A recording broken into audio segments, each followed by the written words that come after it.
todavia não tivemos a oportunidade de avaliar. Mas hoje temos sim, e gostava de colher aqui o seu parecer, o seu pronunciamento, o que acha deste discurso, deste informe.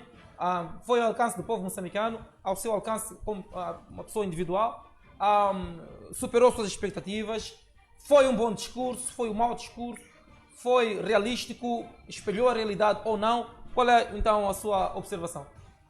Olha, primeiro dizer que foi um discurso, uma abordagem de muita expectativa do ponto de vista de políticas que provavelmente são as que realmente nós precisamos de ouvir. Indo concretamente para aquilo que é o preâmbulo da sua dissertação, das suas abordagens, primeiro, também não menos importante dizer que ele foi infeliz em não tocar nas famílias enlutadas, não é? Porque na qualidade de alto magistrado da nação, ele torna-se o número um. Quer dizer, se ele não fala daquilo que aconteceu neste país, porque repetidamente ele foi falando das manifestações, mas nós temos que perceber aquilo que é o ponto de origem, nós temos que olhar para causa e efeito. Então, se ele fala de uma forma repetida daquilo que aconteceu neste país, porque ele bem disse nos 11 meses de governação, foram 3 meses que ele não conseguiu pegar o país do zumbo índico, porque o país estava numa fase tão tensa das convulsões sociais. Se ele chega até este ponto, é porque também tem um ponto de partida. Então, o ponto de partida é este que ele não acabou trazendo aqui aos moçambicanos. Estamos a falar de mais de 500 pessoas, quer dizer, é um número muito alto. Há quem diga que foi muito mais que isto. E isto está documentado, isto é subejamente sabido, não só do ponto de vista doméstico, mas a nível internacional. Isto é um assunto que a comunidade internacional muito bem sabe disto, e está escrito e está muito bem plasmado. Então, o Presidente da República, quando não aparece para dizer ou mandar aquilo que são as suas sentidas condolências àqueles que ainda estão em vida, mas por uma e outra forma encontram-se mutilados ou encontram-se de uma forma com alguns problemas naquilo que é o seu corpo físico. E por outra parte, dizer que é importante que o Presidente da República tenha compreensão e entendimento que os moçambicanos estão numa fase que precisa de ter aquilo que é a compreensão de um desenvolvimento capitalizado, ou seja, um desenvolvimento por compensação,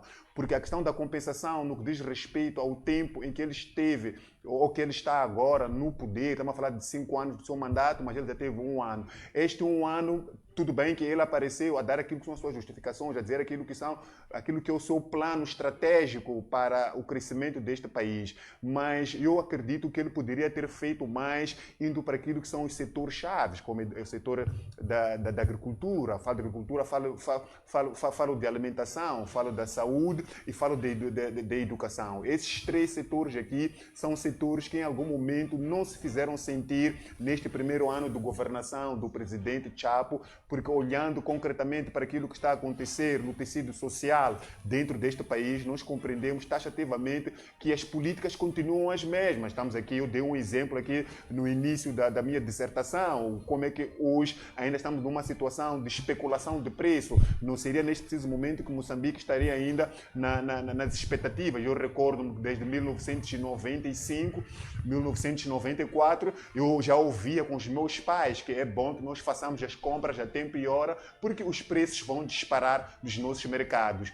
30 anos depois, continuamos ainda com esta maneira de estar e de ser, de termos medo da quadra festiva, porque haverá aquilo que é a inflação, vão inflacionar os preços, aquilo que é a especulação dos próprios preços. Eu falo disto porque eu creio que isto é primordial para nós trazermos aquilo que é uma lufada de ar fresco aos moçambicanos, porque se nós não tocamos naquilo que é o mais importante, que é a questão da fome neste país, dificilmente o Presidente da República ele vai ser ouvido, porque quando o Presidente da República fala, ele não está a falar somente para uma determinada camada social, ele está a falar para vários estratos sociais e é preciso que as pessoas compreendam. Há quem compreendeu de um ponto de vista acadêmico, mas há quem compreendeu do ponto de vista de um cidadão normal. Como é que esse cidadão normal entendeu aquilo que é a mensagem do Presidente da República? Então é preciso que nós venhamos ter esta compreensão daquilo que são os estratos sociais dentro dessa sociedade, para que haja aqui uma percepção daquilo que é a abordagem do Presidente da República. E um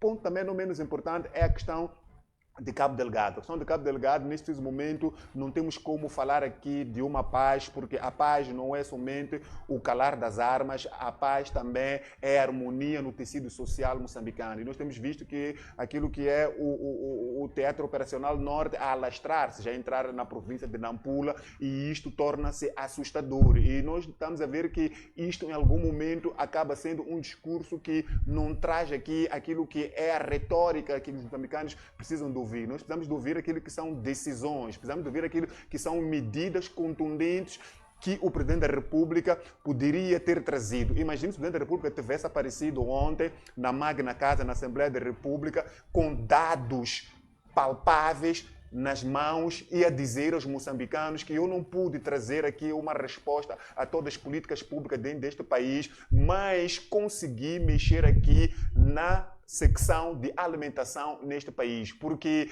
mais 2 minutos, então? Porque a questão da desnutrição crônica neste país é aguda e acentuada, e dificilmente nós vamos conseguir aqui trazer uma resposta aos moçambicanos enquanto o saco não continuar agachado e o saco não estiver de pé. Quando falo de saco, falo naturalmente dos moçambicanos, falo do estômago dos moçambicanos. Então, há uma necessidade extrema de atingirmos aqueles que mais precisam dentro deste país, mas nós sabemos que a situação do Presidente da República é uma situação totalmente catastrófica, porque apanhou o país numa situação agachada, um país a vergar, mas não podemos ir muito por aí, porque o indivíduo que esteve a governar este país faz parte do mesmo partido que ele e, por sinal, faz parte da comissão política do Partido Frelimo, e esta comissão política é esta que decide aquilo que são as políticas públicas dentro deste país. Então, para dizer que não vamos muito nos cingir por este ponto, porque nós estamos a falar de um outro partido que entrou neste país. Então, é preciso que venhamos sair do campo teórico e venhamos trazer aquilo que os moçambicanos precisam, porque é um povo que eu entendo que não precisa de muito, este povo precisa do mínimo. Então, é este mínimo que não está a vir ao de cima aos moçambicanos, tanto do ponto de vista da assistência médica, do ponto de vista de alimentação, do ponto de vista da educação. A nossa educação, ela vai desmoronando dia após dia. E também eu quero acreditar que o Presidente da República, a esta altura, já deveria ter tomado algumas posições na qualidade de alto magistrado deste país, olhando para o Ministério da Agricultura, olhando para o Ministério da Educação, com tanto respeito que eu tenho com a professora, mas a doutora Samaria ela não está a conseguir impor-se como uma líder daquele setor. E aquele é um setor muito estratégico, não quer realmente alguém que tenha um grau acadêmico, mas sim precisa verdadeiramente de um líder que tenha capacidade de dialogar com os seus liderados para que juntos consigam trazer aquilo que é linhas mestras para o crescimento da educação neste país, porque a educação é a chave para qualquer país, e se a educação ela não traz resultados, não mostra caminhos aqui que devemos trilhar, vai se tornar difícil nós termos aqui cidadãos com uma qualidade no que diz respeito de vida, porque é a partir da educação que nós conseguimos trazer aquilo que são as nossas rendas para a nossa casa, e se a educação continuar deste jeito, dificilmente nós vamos ter aqui um cidadão em altura de fazer face aos desafios que este país vai mostrar. Não só este país, o mundo em si está a mostrar que realmente precisa de indivíduos altamente capacitados para desafiar aquilo que são as nuances que este mundo vai mostrando dia após dia. Muito obrigado, Nilton. Agora eu passo para si também, o Samamad Inruli. Como é que fez a sua leitura deste informe positivo, informe negativo? O Presidente foi feliz, não foi, trouxe, ou melhor, cumpriu ou alcançou as suas expectativas, ou nem por isso, e também é do povo moçambicano no geral, porque na qualidade de analistas não fazem apenas uma análise individual, mas também uma análise panorâmica, se calhar, daquilo que seria o grau de satisfação da população no geral. Mais uma vez, bom dia, eis a palavra. Bom dia, obrigado, Clemente Carlos. Olha, para mim, foi um informe bastante equilibrado, marcado por algumas verdades. É verdade que também houveram algumas omissões. Ok. Daí que eu coloco ele como um informe bastante equilibrado. Acompanhei com muito interesse desde o primeiro momento até o último momento. Por isso que não me saltou de vista a saudação que o Presidente da República fez não só começou por saudar vários moçambicanos, os vivos e os mortos até, e felizmente também saudou as famílias que perderam os seus entes durante as manifestações, saudou os deputados que morreram, os ex-deputados, os atuais e os deputados desta legislatura que perderam a vida, saudou o povo moçambicano, também as famílias moçambicanas que perderam os seus entes de uma forma geral e de uma forma específica, aqueles que pereceram nas manifestações.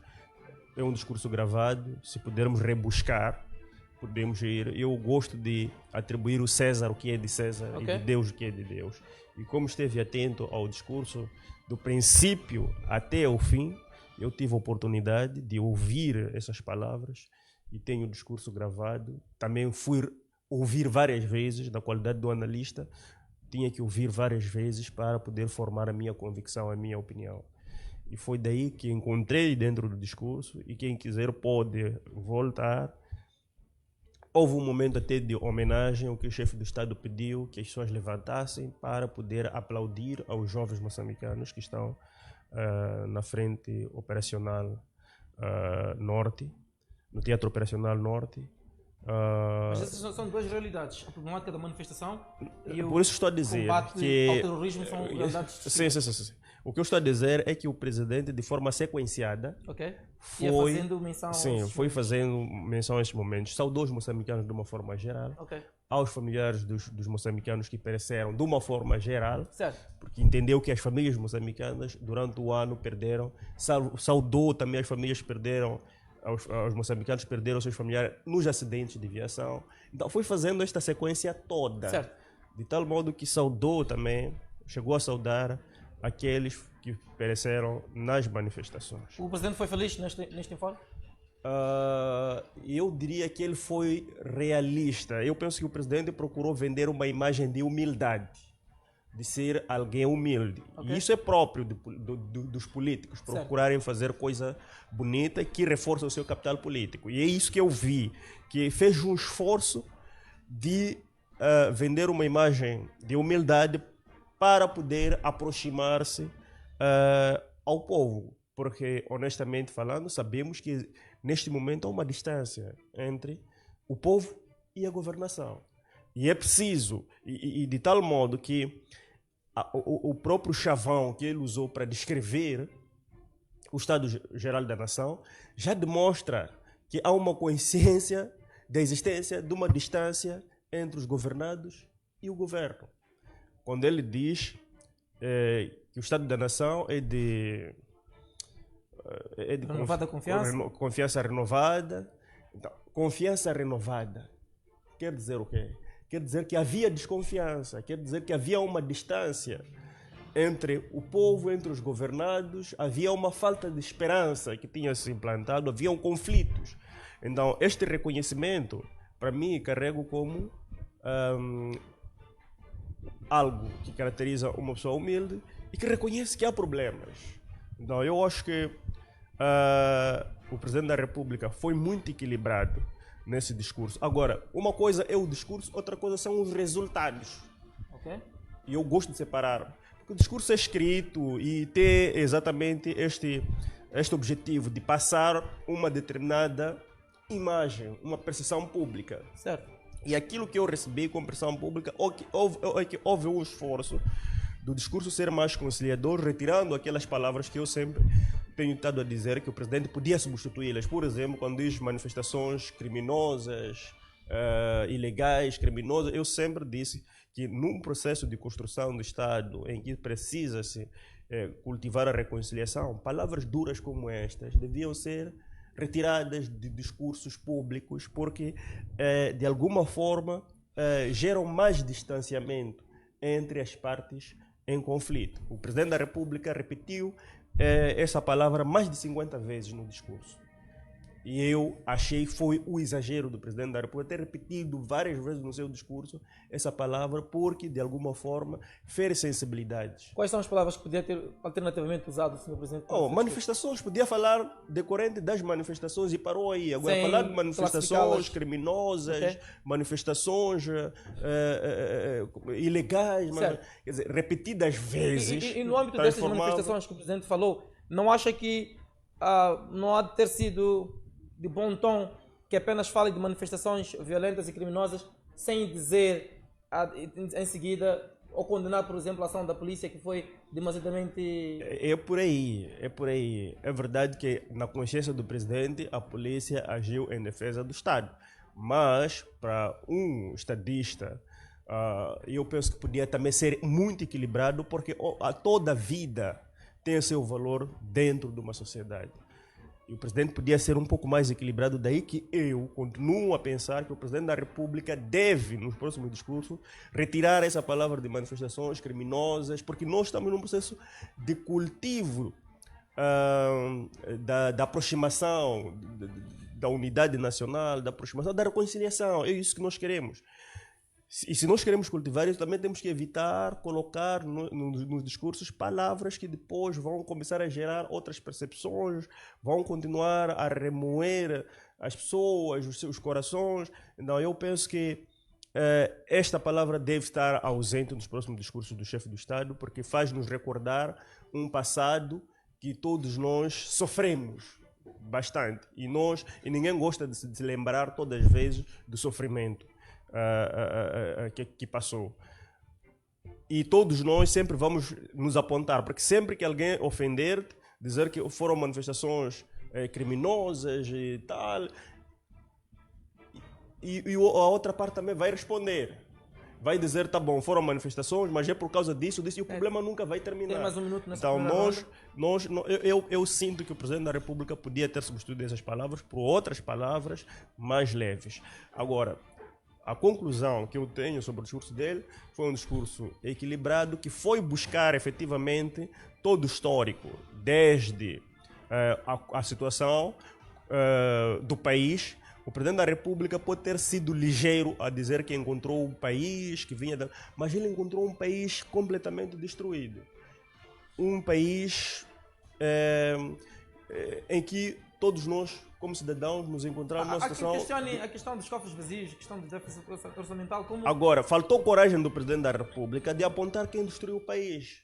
Que o seu antecessor prestou um mau serviço à República de Moçambique. Isso ele não vai fazer porque, por uma questão de respeito, cordialidade em relação ao seu antecessor. Seria respeito ou seriam regras, aquilo que Roque Silva chamou de disciplina militar, uma regra partidária que não permita tal posicionamento? Não percebi a sua questão. Seria uma questão de respeito para com o presidente Nunes ou seria uma questão mesmo de cordialidade, de disciplina militar, aquilo que o Roque Silva escrevia como disciplina os militar partidos do ponto de vista dentro do partidário? mesmo partido e há uma disciplina do ponto de vista partidária, segue a mesma ideologia, provavelmente haja esse protecionismo. Mas certo. Nós, como cidadãos moçambicanos, temos que estar conscientes que o país nos últimos 10 anos foi muito mal governado. Agora, não quer dizer que o Chapo é um excelente governante. Até porque eu já disse que não é o momento para fazermos uma avaliação conclusiva de uma governação do Chapo, porque há um caderno de reivindicações populares que foi colocado na mesa no período das manifestações. Depois disto, o governo recebeu a tarefa de fazer uma reforma do Estado. Certo. E essa reforma do Estado está em marcha. Okay. E nós temos que ter fé que aquilo que nós emitimos como demanda vai ser realizado. Agora, quando aquilo que foi assumido para se reformar o Estado não for cumprido, nós também estaremos aqui para dizer fomos enganados. Mas este esboço, esta gravidez, se me permite a metaforização, para si, vai resultar numa criança saudável ou antevê aqui uma espécie de... É assim, quando eu ouço que vai se fazer uma revisão constitucional,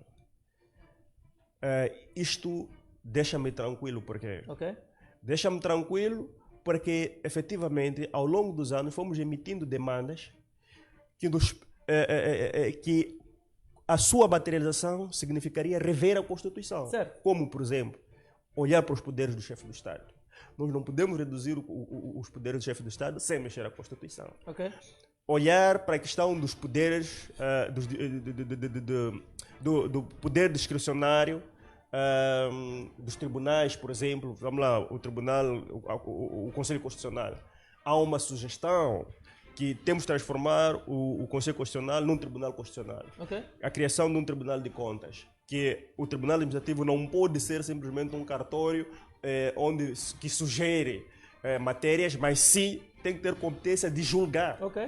Então, eu penso que essas inovações, ao serem introduzidas dentro do nosso Estado, vão trazer grandes mudanças. Agora, nós, neste momento, o nosso foco tem que ser pressão para que o Estado cumpra com as reformas Ok. que se comprometeu Ok. em fazer, porque para o nosso Estado funcionar com coerência, só é possível se aquelas reformas que nós emitimos como demanda sejam materializadas. Se Muito não bem. houver a materialização, dificilmente nós, Ainda- de um dia para o outro, vamos ter um Estado a funcionar Ainda de forma temos muito correta. tempo, Samamata, ainda temos muito tempo. Vamos passar para o seu colega de painel.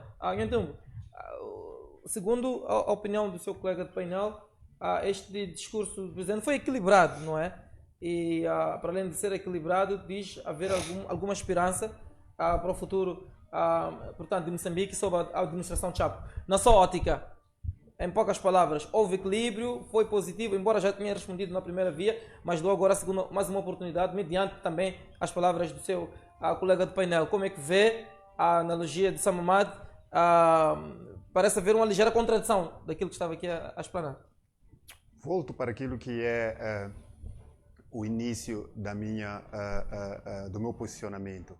O Presidente da República trouxe mais expectativas aos moçambicanos, mas esta altura já não deveria ser de expectativas. Naturalmente que é um ano, qualquer um não estaria em altura de aparecer na Magna Casa e dizer que eu consegui cumprir a 40%, 50%. Atendendo e considerando que ele encontrou o país de uma forma praticamente zerada, com os cofres de Estado sem nada e as pernas viradas para o ar. Mas eu disse que o indivíduo que esteve em frente deste país, por sinal, é camarada, é do próprio partido. E uma das coisas não menos importantes aqui que tem que ser dita, eu digo isto aqui em direto para os moçambicanos, porque na investidura do Presidente da República, ele falou de um ponto aqui muito crucial, a questão dos cartéis, porque nós sabemos que a questão dos cartéis tem viabilizado, tem naufragando aquilo que é o crescimento socioeconômico deste país, porque os cartéis é uma espécie de um governo paralelo dentro de cada ministério em que os homens acabam agindo em prol do desenvolvimento egocentrista, ou seja, o desenvolvimento das suas famílias e dos seus próprios bolsos e não o desenvolvimento de uma nação. E deste jeito eu não consegui ver o Presidente da República a vir, não é, de uma forma contundente a dizer, olha, desmantelamos nós no Ministério ABC estes cartéis que inviabilizavam aquilo que é o crescimento destes ministérios que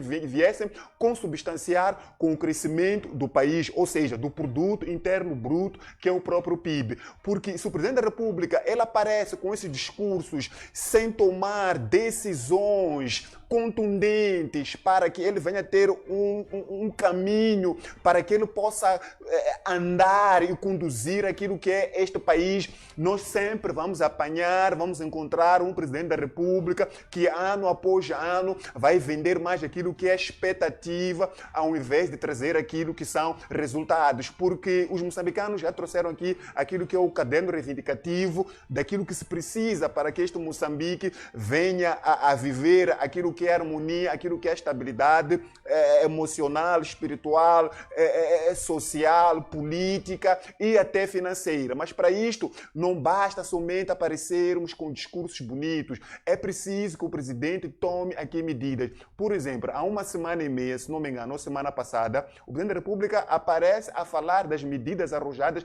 que vai dar aos presidentes do Conselho Administrativo, das empresas públicas e aos ministros uma espécie de check and balance, uma espécie de avaliação, uma espécie de metas. Este é um assunto do governo, este é um assunto de portas fechadas, porque nós, quando avaliamos o país, nós não avaliamos os ministros. Podemos até falar dos ministros. Por quê? Porque ele é quem coloca os ministros dentro daquilo que é a sua governação. Se ele indicou o ministro ABC, é porque ele compreende que aquele senhor que ele colocou no Ministério da Educação, da Saúde, dos Transportes, vai desenvolver aquilo que é o pensamento que ele tem para os moçambicanos. E se assim não o faz, naturalmente quem sai manchado não é somente o Macombe do Ministério de Transportes e Logística, mas sim o Presidente da República. O Macombe sairá menos manchado comparativamente com o próprio Presidente da República. Então, ele tem que ter coragem para desmantelar estes indivíduos que estão a dilapidar, que estão a dilacerar aquilo que é o horário público, que estão a dilacerar aquilo que são os bens dos moçambicanos. Há bem pouco tempo nós assistimos na província de Manica, a governadora e os seus filhos, houve um decreto ministerial que ninguém poderia explorar os recursos minerais até que houvesse uma nova ordem a mais alto nível dos recursos minerais. Mas nós vimos a governadora, naturalmente que não foi ela na primeira pessoa, mas os filhos, mas nós sabemos que os filhos da governadora não teriam a capacidade de desrespeitar o Presidente da República e continuassem a explorar o ouro. Se assim o fizeram é porque sabem que tem uma mãe que é a governadora. Mas nós vimos um silêncio até data hoje. A questão da LAM, nós estamos a ver até então um presidente que apareceu na LAM e discursou, mas não estamos a ver aqui medidas contundentes arrojadas que os moçambicanos vão perceber que realmente este senhor faz parte do Partido Frelimo, mas tem outras convicções, mas tem outras ideologias. Quer dizer, estamos aqui a ouvir um presidente que traz mais aquilo que são aparições românticas, aquilo que são aparições de amolecer os corações dos moçambicanos, mas não a trazer aqui resultados palpáveis. Porque o Presidente da República, ele sabe muito bem o que é que trouxe as ditas manifestações criminosas e violentas que tanto ele falou na Assembleia da República. Porque o povo moçambicano não foi à rua à toa, o povo moçambicano não foi à rua pelo um belo prazer. Aliás, nunca em nenhum momento em Moçambique houve manifestações desta magnitude. Se assim houve, é porque estavam a reivindicar alguma coisa. Então, era suposto que o Presidente da República e os seus ministros sentassem e arranjassem aqui um meio termo. O que nós podemos fazer para aliviar a dor dos moçambicanos? E eu muito bem disse aqui que todo moçambicano sabe disto. É a questão da fome, a questão da saúde, a questão da educação. E estes três ministérios aqui continuam inviáveis para os moçambicanos. Se nós formos aos hospitais provinciais, agora, distritais neste país, vamos encontrar que não existe lá aquilo que é uma assistência médica, medicamentosa em altura. Falta analgésico, falta gessos, falta anestesia, falta medicamentos, falta tudo. Ele já tem um ano. Um ano não é pouca coisa. Um ano já é uma criança que já anda, que já gatinha, já diz papai, já diz mamãe. Então não podemos aqui aparecer diante da Assembleia da República e tentar justificar aquilo que não se fez. Sim, sabemos que as coisas não são fáceis. E se não são fáceis, então nós temos que pautar por aquilo que é uma economia por compensação. O que esperava dessa criança de um ano?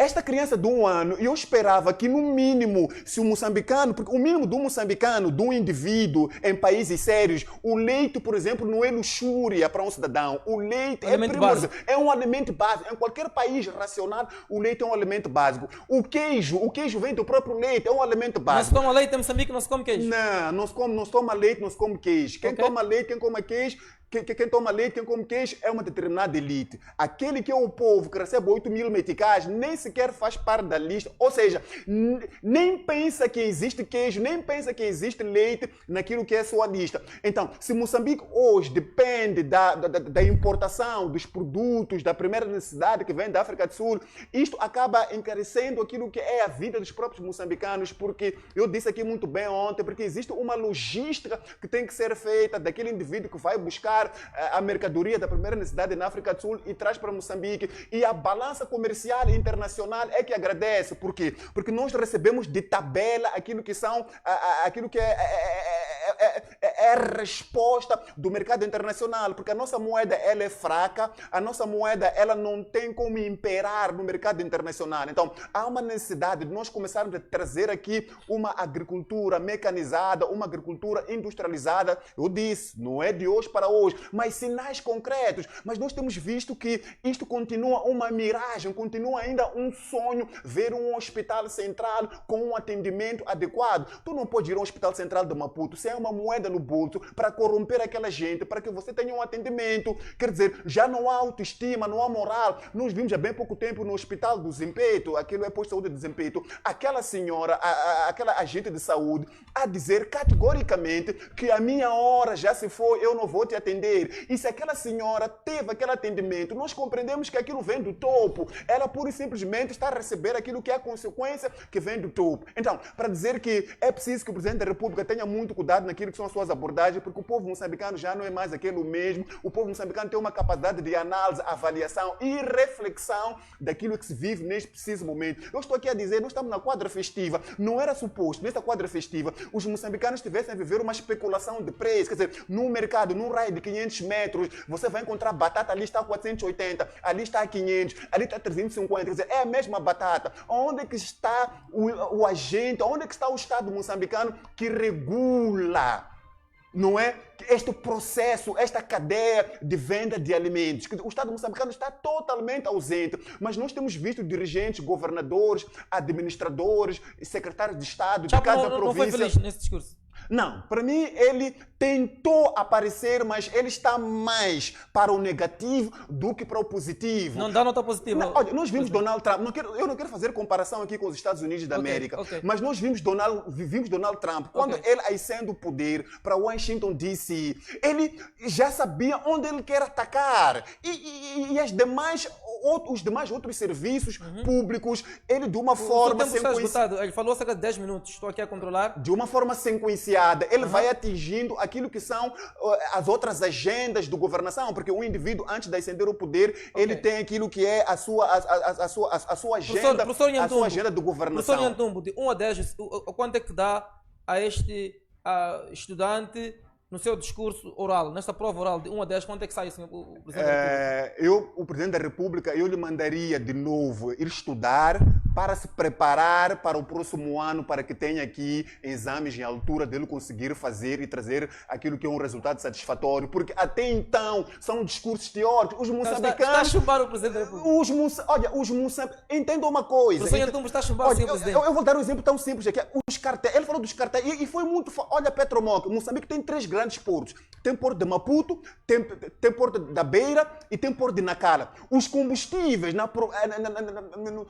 aqui neste país vizinho, Malawi, quer dizer, antes do combustível ir para aquele país amigo de Interlândia, primeiro passa pelo porto de Nacala e depois, a posterior, começa a fazer aquilo que é a distribuição, e um dos países que recebe este combustível é Malawi. Mas em contrapartida nós temos moçambicanos, não é, a invadirem aquele país para ir comprar combustível, porque o combustível está acessível comparativamente com o nosso país. Então, isto mostra claramente que existe lá um cartel, que existe lá uma agenda de indivíduos que fazem parte deste Ministério do Petróleo de Moçambique, que é Petromoc, que tem uma agenda de inviabilizar, tem uma agenda de manchar aquilo que é este país e tem uma agenda individual que não é dos moçambicanos. E até então... Sim, porque ele não está a ter coragem. O Presidente da República deve ter coragem. O Presidente chumbou. Ele chumbou, não tem coragem. Ele deve desmantelar esta rede. Eu vou fazer recorrência, vou tentar uma recorrência. É um ano que podia desmantelar esta rede. Professor Somomado, vou tentar fazer aqui recorrência para a Sua Excelência Presidente da República. Na sua ótica, de 1 a 10, quanto é que dá nesta prova oral a Sua Excelência? Olha, eu primeiro não vou atribuir uma nota ao Presidente da República, mas... há uma coisa muito fundamental que é assim, eu tenho estado a viver dentro do ambiente político, para além da minha formação, que é uma das minhas formações, está ligado à área política. Isso me dá uma capacidade de abstração para fazer uma análise técnica daquilo que os políticos fazem. E esta avaliação técnica leva-me a percepções que de alguma forma pode não ser do agrado de todos os moçambicanos que estejam a assistir a essa altura. Mas eu gosto muito, como eu disse, de dar o César o que é de César, de Deus o que é de Deus. Amém. Quando ouvimos o discurso... Está a negar de dar a nota de César. Mas, ok, O Samamad quer... O César quer... Venho a ti. O Samamad não quer... Vamos até lá. Quando eu escutei o discurso de tomada de posse do presidente Daniel Chapo, e todos nós aparecemos publicamente a dizer que fez um past cop daquilo que as outras candidaturas já diziam. Certo. Uma das candidaturas citadas era de Venâncio Mondlane. Certo. Por via disso, houve um compromisso que ele firmou. Os acadêmicos chamam de pacto social ou contrato social que se estabeleceu. E nós ouvimos nesse discurso uma promessa de fazer reformas no Estado moçambicano. Ouvimos promessas concretas como de criação de um Fundo de Desenvolvimento Econômico Local. Ouvimos promessas de criação de um Banco de Desenvolvimento. Ouvimos promessas de criação de contrato-programa entre o Presidente da República e aqueles que ele ia escolher para lhe acompanhar na governação. E ouvimos promessas de estabilização, a estabilização econômica, social e política do nosso país. E ficamos expectantes. Será que esse indivíduo vai conseguir fazer a estabilização? E ouvimos também promessas de garantia, que garantiam que o país voltaria a ser um lugar seguro em relação aos raptos, em relação ao terrorismo do norte do país. E ouvimos promessas de políticas públicas generalizadas que iam fazer com que o país voltasse a pulsar economicamente, a chamada independência econômica. E eu, como um técnico, o que eu fiz? Ok, este cidadão assumiu o poder e vamos ver se vai implementar cada uma dessas coisas. E do mesmo jeito que nós construímos uma casa, começando por colocar a base, depois colocar os pilares, formar as paredes, colocar o teto, a estação de água, luz. É assim o processo de governação. Primeiro, há que produzir ideias, transformá-las em políticas públicas, transformá-las em políticas. Essa transformação em políticas públicas é feita materializando-as em normas, que se tornam obrigatórias para a sua implementação. E depois vigiar, monitorar fazer a implementação e monitorar essa mesma implementação. O primeiro ano, eu, como fazendo uma análise profundamente técnica, percebi que prometeu a estabilização, controlar a questão dos raptos. Pelo sim, pelo não, nós temos, comparativamente aos anos transatos, uma redução dos raptos. Até este momento. Mas um diplomata foi raptado. Será que não... Não tem peso? Sim, tem peso, maior... muito peso. Não estou a dizer que não aconteceram os raptos. Os raptos reduziram o número, em termos estatísticos. Prometeu que havia de trazer o Fundo de Desenvolvimento Local. Não estou a dizer que está a ser coerente, foi o Fidel. Não estou a dizer que a sua implementação está a ser honesta e coerente. Está a ser? Mas não quero analisar isso. Estou a analisar se ele colocou em prática essa ideia que ele prometeu. Então, neste momento, entendemos que colocou em prática. Está na sua fase piloto. Falou do Banco de Desenvolvimento, colocou em prática.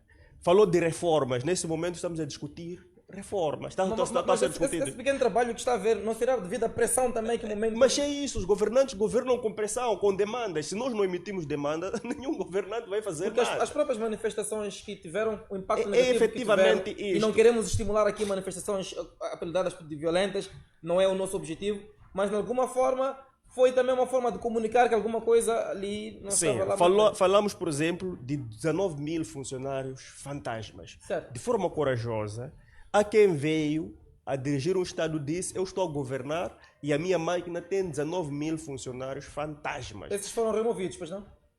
Segundo o informe do Presidente da República, foram removidos, alguns apareceram para reclamar. Empregos, e alguns... Como tiramos 19 mil fantasmas? Mais uma vez, Clemente, por que não estou para... Não, mas numa questão lógica. Se tiramos 19 mil fantasmas, Por que não se abre essas 19 mil vagas para impedir emprego? Hoje não vim responder essa questão.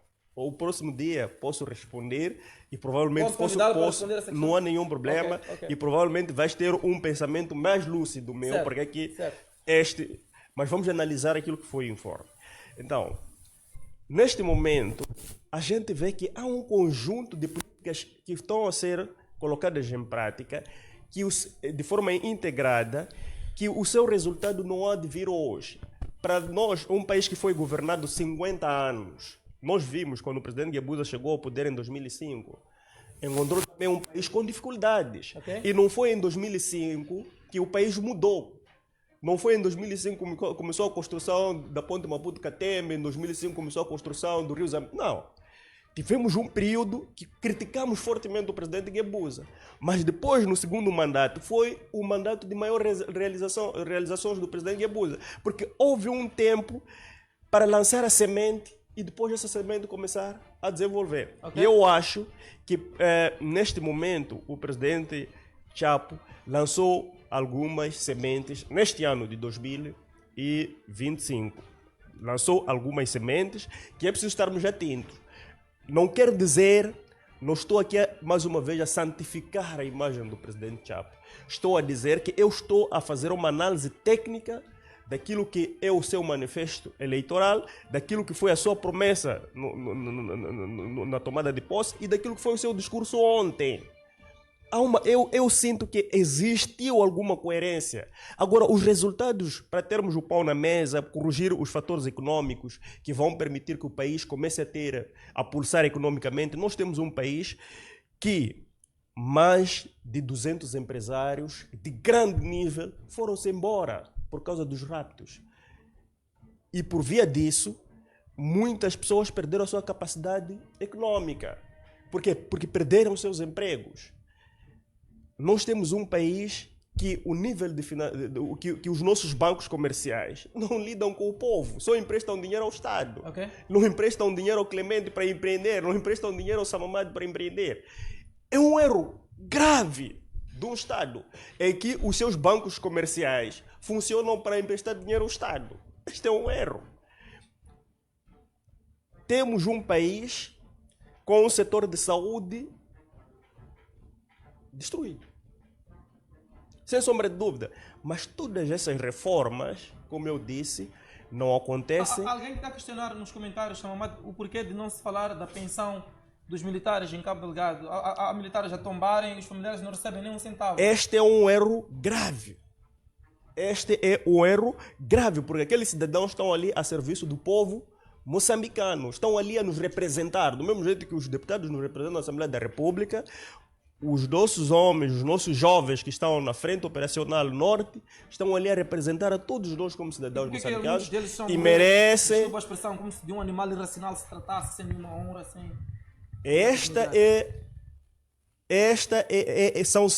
São sintomas de uma governação errada. Mais uma vez, o que está errado temos que apontar que está errado. Está errado tratar aqueles cidadãos, por exemplo, temos relato de jovens que moram na frente operacional norte, são enterrados em vala comum. Isto é errado, porque os outros países oferecem funeral condigno para os seus militares. E nós estamos a cometer erros, e são erros que nós vamos pagar caro no futuro. Porque os filhos e os familiares destes, um dia hão de aparecer a exigir direitos. E a coisa grava-se também quando não há cuidado nas terminologias. Dizer coisas como os militares são como cães de guarda, se calhar não cai lá muito bem. Sem sombra de dúvida, vamos apontar o errado e dizer que está errado. Eu estou a trazer aqui elementos fundamentais. Eu, por exemplo, posso questionar alguém, tá bom. Vamos fazer uma análise técnica. O que Chapo prometeu fazer neste ano que não fez? Não estou a defender o Chapo. Estou a fazer uma análise meramente técnica. O mesmo Samamade que já veio... De empregos que foi falada no ano dessa inauguração, está a ser cumprido? Os jovens estão a ter empregos, a juventude moçambicana está a ter esperança. Esta é uma outra situação. Mas Clemente, por mais que fosse eu a governar... Clemente, fundamentais por mais que fosse eu... Já imaginou um jovem de 35 anos tendo 2 filhos, é casado, não tem pão para dar ao filho? Clemente, eu e você. Saiu agora um relatório, Certo. que eu depois eu até quero debater este assunto, quero levar ao debate, Ok. de uma organização internacional que classificou que Moçambique é o pior país do mundo em termos de criatividade, em termos de questões práticas, técnicas, práticas, como aquilo que nós sabemos, saber fazer. É o Skills. pior país do mundo. Ok. O pior do mundo, o segundo pior do mundo é o Burkina Faso. E o terceiro pior do mundo é Angola. Quer dizer, os três últimos é Angola, Burkina Faso e nós somos os Conseguimos piores. ser os piores dos piores, no caso. Está a perceber? Não, nós somos os piores dos piores do mundo. E este é um debate que nós desprezamos, mas é muito importante discutir isso. Porque é que nós somos, quer dizer, os moçambicanos não sabem fazer nada. É isso que o relatório está a querer nos dizer, que nós moçambicanos não sabemos fazer nada. Este é um problema do quê? É um problema de governação, de políticas públicas. Quando eu trago isso, por quê? Porque nós temos o Traoré ali, que é visto como um grande governante, que está há 2 anos no poder. Mas esses 2 anos não conseguiu tirar Burkina Faso dessa posição de forma mágica e tornar o melhor país ou estar entre os melhores que quer dizer que há um conjunto de políticas que devem ser implementadas de forma paralela para um país sair de uma situação para outra. O Traoré está há 2 anos depois do golpe que empreendeu. Mas nós também estamos há 50 anos, é o mesmo partido. E Sim, ainda o que eu continuamos quero nesta lista dos dizer, piores. o que eu quero dizer com isso é trazer um exemplo que não existem mágicas súbitas para a transformação de um Por que país. temos que nos comprar ao Traoré? Não, quando eu vou Nós somos buscar, falantes de não, português, temos vou Portugal, Brasil, países que Não, estão vou buscar o a caminhar muito Traoré. bem. Não, vou buscar o Traoré Moçambique como. não consegue imitar. Vou Chamamos buscar o agora Traoré. o presidente Lula. Espera primeiro, Clemente.